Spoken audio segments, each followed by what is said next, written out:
నమస్తే. శాస్త్ర సాంకేతిక రంగాలలో అభివృద్ధి చెందిన నేటి రోజుల్లోనూ ఇంకా ఎన్నో చోట్ల దెయ్యాలు, భూతాలు ఉన్నాయన్న భయం, ఊరికి ఏదో జరిగింది అన్న ఆందోళన తెలంగాణ రాష్ట్రంలోని ఓ గ్రామాన్ని వణికిస్తోంది. గ్రామంలో కొద్ది రోజుల వ్యవధిలోనే ఒకే కుటుంబానికి చెందిన నలుగురు చనిపోవడంతో ఒక్కసారిగా ఊరంతా భయాందోళనకు గురైంది. ఏం జరుగుతుందో అర్థం కాని పరిస్థితిలో ఆ గ్రామస్తులు రాత్రివేళ ఇళ్లకు వెళ్లాలంటే భయపడుతున్నారు. రాత్రివేళ ఒక ప్రాథమిక పాఠశాలలో తలదాచుకుంటూ బిక్కుబిక్కుమంటూ జీవనం వెళ్లదీస్తున్నారు.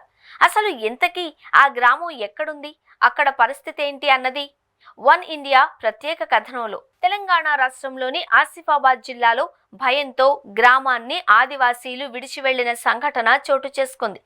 ఆసిఫాబాద్ జిల్లా కేంద్రానికి 30 కిలోమీటర్ల దూరంలో ఉన్న సమతులగుండం గ్రామానికి పెద్ద కష్టమే వచ్చింది.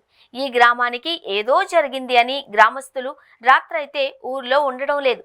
మౌలిక వసతులు లేని సమతలగుండం గ్రామానికి ఇప్పటికే ఉన్న సమస్యలకు తోడు ప్రస్తుతం మరో కొత్త సమస్య వచ్చి పడింది. ఈ గ్రామానికి వెళ్లాలంటే రోడ్డు సౌకర్యం కూడా లేదు. మధ్యలో ఒక వాగు ఉంది.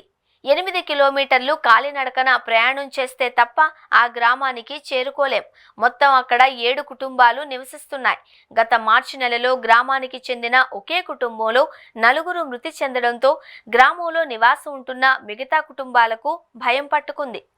గ్రామానికి చెందిన 42 మంది గ్రామాన్ని వదిలి లింగాపూర్ మండలం భీమనగొంది గ్రామంలో పాఠశాలల ఆవరణలో తాత్కాలిక షెడ్లు వేసుకుని నివసిస్తున్నారు. సమతల గండం వెళ్లాలి అంటే భయపడుతున్నారు. గ్రామంలో ఏదో ఉంది అని, ప్రాణాలు కోల్పోవాల్సి వస్తుంది అని, అందుకే రాత్రిపూట గ్రామంలో ఉండడం లేదు అని వారు చెబుతున్నారు.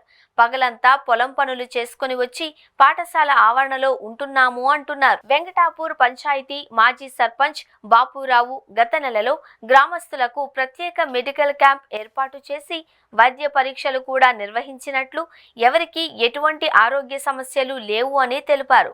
అయితే గ్రామంలోని ఆదివాసీల్లో నెలకొన్న భయాన్ని పోగొట్టడంతో పాటు మూఢనమ్మకాలను తొలగించేలా చర్యలు తీసుకోవడానికి అధికారులు ప్రయత్నం చేయాలి అని ఈ విషయం తెలిసిన పలువురు అభిప్రాయం వ్యక్తం చేస్తున్నారు.